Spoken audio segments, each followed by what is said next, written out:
Yeah, Coach Kia. What up? Talking about that good money. What we talking about? We talking about philanthropy. Coach Kia Kroon playing A, B, and a C. It's no fantasy, she can make it reality. Best in the field like a first string athlete.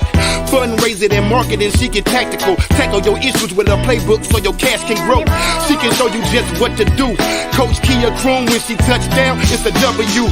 Coach Kia, put me in the game, coach. Coach Kia, put me in the game, coach. Coach Kia, put me in the game, coach. You an all-star, show me how the game go. Hello out there. Welcome to another installment of Winning Wednesdays, the fundraising and marketing playbook, the only place to be in the internet streets each and every Wednesday at 12 p.m. EST, 9 a.m. Pacific Standard Time. Y'all, listen, I am so excited to bring to you another subscriber request. I get inquiries from people, on nonprofits, some of which are on board, some of which are on development teams, and folks are really questioning how to activate our best leverage board members, right? So we got answers for you, good people. And I be remiss before we get into today's topic. Hold your horses, Kia, hold your horses. I would be remiss not to shout out my partners, sponsors, Bonterra, which is a social good software company dedicated to powering those who power social impact with best-in-class case management, corporate social responsibility, fundraising, and engagement solutions. Shout out to Bonterra. Whoop, whoop. And brought to you by Kia Kroon Fundraising and Philanthropy, a Black woman-owned fundraising firm rooted in equity and inclusion. Why? Because inclusive is as inclusive does. Duh. Don't talk about it, be about it. Show me something. Put some respect on my name. That's what we're about here. So without further ado, let's get into today's segment of Winning Wednesdays. I am joined by a woman that I feel needs no introduction. Why? Because so many of y'all already know her. I am joined by Sabrina Walker Hernandez. She is the president of Supporting World Hope, and she's here dropping gems, dropping fire. So I got one question for you, Sabrina. You're on the mic, madam. Yeah. What's the play? We're going to get those board members to fundraise. Woo, woo! Hey, let's talk about it, as they say in the Black church. Talk about it. Let's talk about it. You know what? That's the number one question I hear. How do I get my board members to fundraise? I call my board members. Oh, no. Here's what I hear. I email my board members and they don't respond. Woo! Wait a minute, you stepping on some people's toes now. You stepping on some folks' toes. Right out the gate, I'm just going to say it. You just crushed some toes. Y'all better not have your sandals on. I know it's getting hot out here. Yeah, right out the gate. So I tell people all the time, you got to meet board members where they're at. Some board members are not going to respond to emails. They're just not. Some board members will respond to text. Some board members will respond to a social media DM. Some will respond to a phone call. Some will respond to maybe an in-person pop-in at their work. But everybody's not going to respond to an email. We get so many emails, all of us, on a daily basis. I tell you what, emails make me nervous. Why? They give me anxiety. They're like a things to do list. So right now I have like a stack of emails because I had an event yesterday I haven't gone through them. I'm on 3 boards. If they didn't text me or call me, I'm not getting to their email. Oh. So know that going in.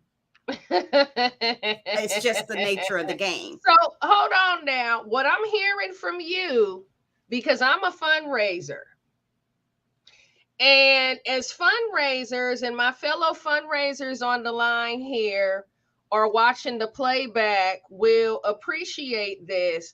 The way that we communicate with our donors and donor prospects is acknowledging that they have their preferred channels or methods of communicating. You get some donors that want to receive something in the mail and they'll respond. Some donors respond to emails. Yes. Some donors respond to text. Yes. Some donors respond to phone calls. Yes. Right? So this whole notion of being omnipresent, right? It seems as though one could take what you're saying and consider their board members as stakeholders or give them that same level of customer service. Does it start with understanding their preferences? Is it as simple as saying, listen, we want to engage you. How do you want to hear from us? And how? Yes. And Kia, you said something. Do not take your board members for granted. Your board members are donors. They are giving their time, their talent, and their treasure. I'm going to repeat: time, talent, and treasure. Wait a minute, because you know I'm Baptist now. I get my tambourine. You know how we talk about it in the church now. That's right. Time, talent, and treasure. Time, talent, and treasure. There is no such thing as, well, they give time and they give their talent, so they shouldn't have to give their treasure. Okay, come on. They are the highest governing body of this organization. They are the family of the organization. There's no higher than that.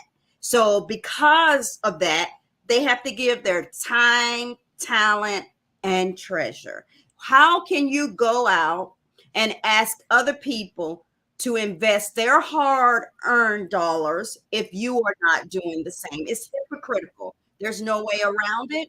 It is hypocritical. If you just want to give your time, then serve on a committee. If you just want to give your talent, then serve on a committee.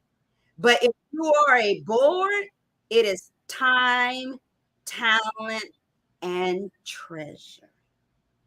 So let me tell my nonprofits out there, you are doing yourself a disservice if you are approaching board members. First of all, let me start all the way at the beginning. Please don't have your mother, brother, cousin on the board just because they're your mother, brother, cousin. Okay, I'm gonna start there. Who do you need to have on your board? You know, I gotta be honest, Kia. I got people for a small amount of time, so I gotta be honest with them. Gotta cut through it. Okay. So who should you have on your board? You should have on your board people who can get you to your goal. If your goal is to build a facility, then you need a contractor, maybe someone in marketing, maybe a banker, an architect. Think strategically. If you are trying to like grow your donor base, because we all are most of the time, then you need someone of influence, affluence. Always get a good banker, a marketer, a lawyer. I always say that, CPA. But think strategically about who you bring on your board, because your mother, brother, cousin know the same people that you do.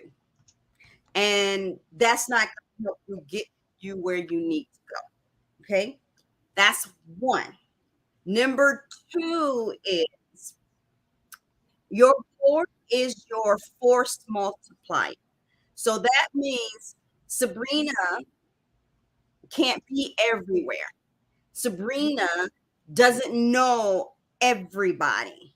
So I need to not only identify people who can help me get to my goal, but I also need to identify people who can open up doors and new arenas that I don't have access to. Yeah, what you're talking about is social currency, social Yes. capital. I Yes. want to point, I want to lift up Perry. Hey girl.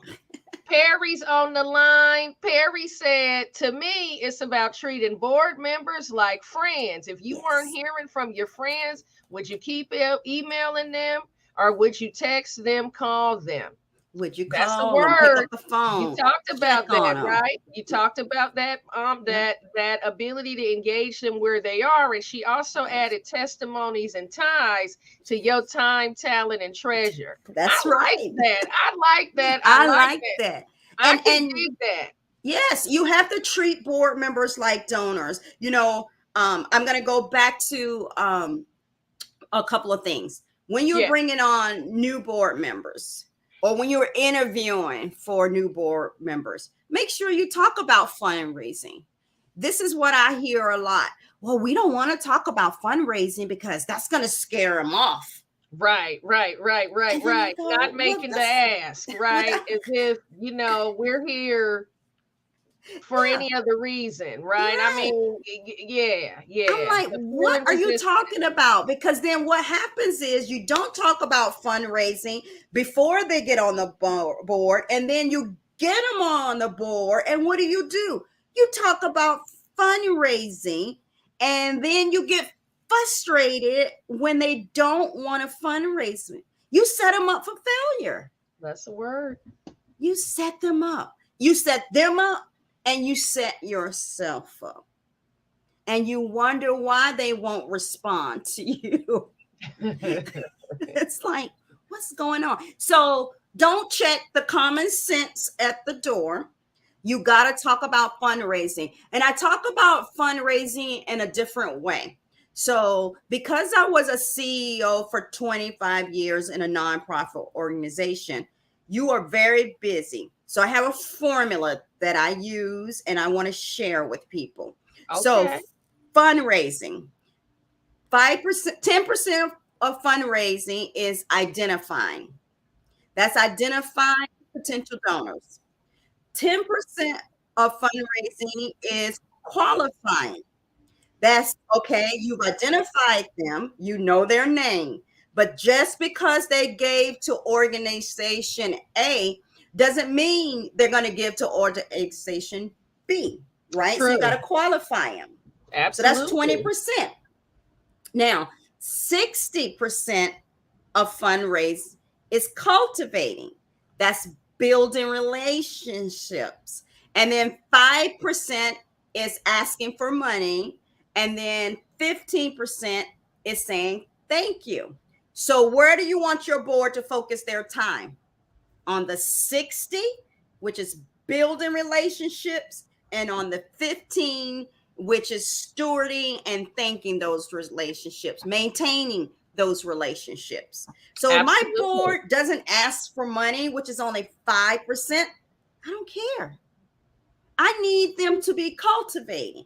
I need them to be calling people. I need them to be going out to network events, being an ambassador for my organization. I need them to get people to come in and tour my facility, come to my events, take people out lunch, talk about the organization. That's where I need them at because that's 60% of fundraising. Amen. Sabrina, I have a question for you. And I have encountered this with my firm, Kia Kroon Fundraising and Philanthropy, in some work with some CEOs and some executive directors, and just having to manage their expectations. I have worked with organizations that are particularly lean and looking to build their development team or function. And in the meantime, in between time, they're hitting the gavel on the desk, like, these board members got to get out fundraising. And it's like, okay, how realistic do you suppose it is that they're going to function like full or part-time staffers of your organization? Like, let's manage your expectations a bit, right? Correct. Not, I've worked with many a boards and not seen people function as members of your development team. And had some spirited conversations with EDs who just didn't really seem to agree. And I told the line of telling them, listen, this isn't going to end well for you if you continue to have those expectations.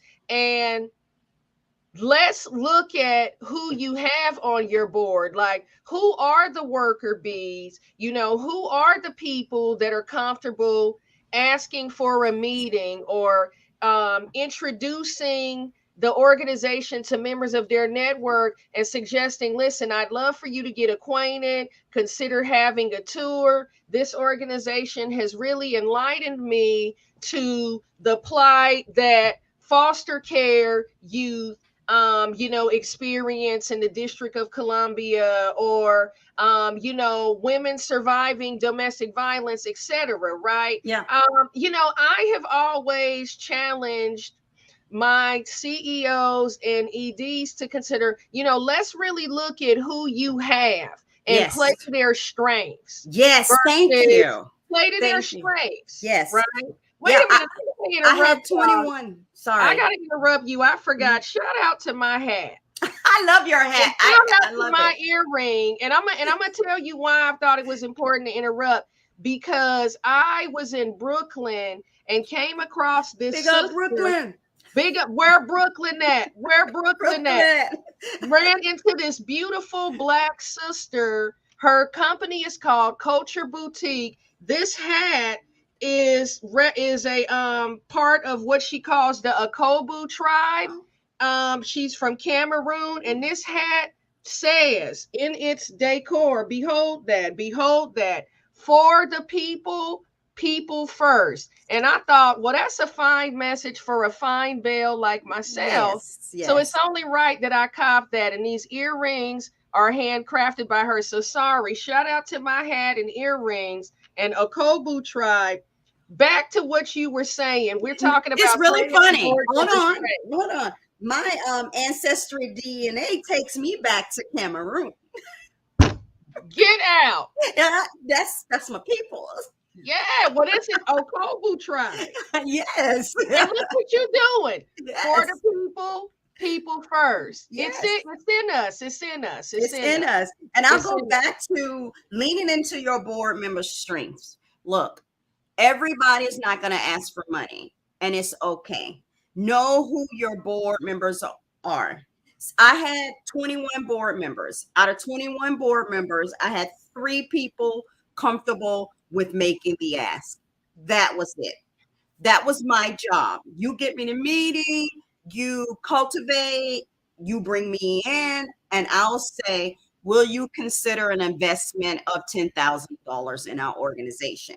I had some board members, they were my political people. So I called them and I asked them for political advice. How do I navigate this? What do I need to do?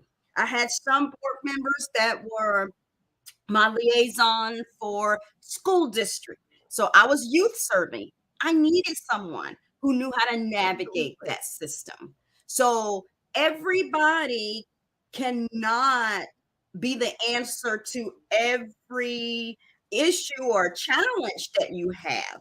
And you have to lean into their strengths. I have a perfect story. I had a board member named Millie, and I'm actually having lunch with her today. She said, I will never ask for money during our board interview. What? And I will never ask for money. That was her. She was straight up. I appreciate it. And so I was not of this mindset that fundraising is about asking. So I said, okay, Millie, what are you willing to do? And she said, I'm willing to open my network of people that I know to the organization. I will introduce you to anyone in my network. When Millie worked in the back office of the bank, and so she worked in the BSA fraud security. So you know what kind of person I'm talking about, right? Yeah. Well, she introduced me to not the bank president, but the bank owner.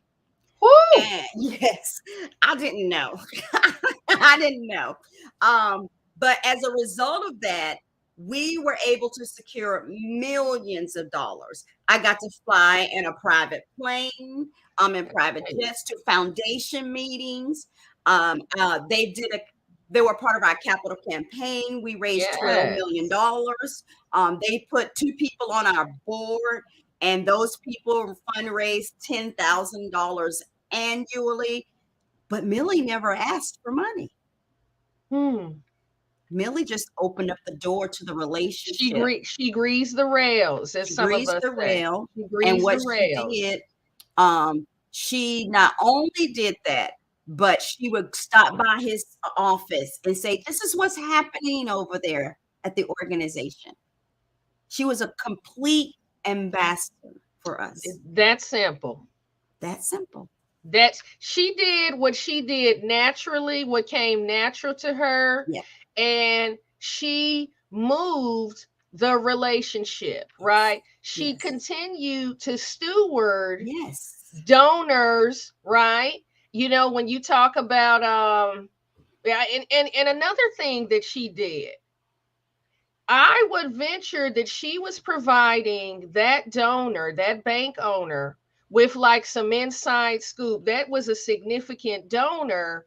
And one particular strategy that, you know, we often talk about in the world of individual giving, especially, you know, amongst our stewardship strategies for major donors, is, you know, giving them some inside scoop, if you will, you know, leveraging them as a advisor or a sounding board, for instance, right? You'd be surprised how far that goes. That's an incredible story that you just shared. I hope that somebody is inspired on the line or the playback and really considering the configuration of their board. Who's on there? Who are the askers? Who are the cultivators? Who are the stewarders, right? You know, and so forth. No, that is spot on. I love that story. Yeah, it's a great story. And here's another one that I want to make sure, because I'm guilty of this. So I serve on 3 boards, and one of them is a startup board. And so I have fundraising experience. This is what I do for a living. And the startup board, initially, we had 7 people. None of them had fundraising experience. So the first year we did our event, I found myself getting frustrated, right? Everybody, you need to do A, B, and C, right? And I'm a very A, B, and C type person. So I had to step back and realize that everybody, again, is not on the same level. They have different strengths. So I got frustrated with one person because she didn't bring in the sponsors. And I had to step back. Okay, what is her role? What is her strength?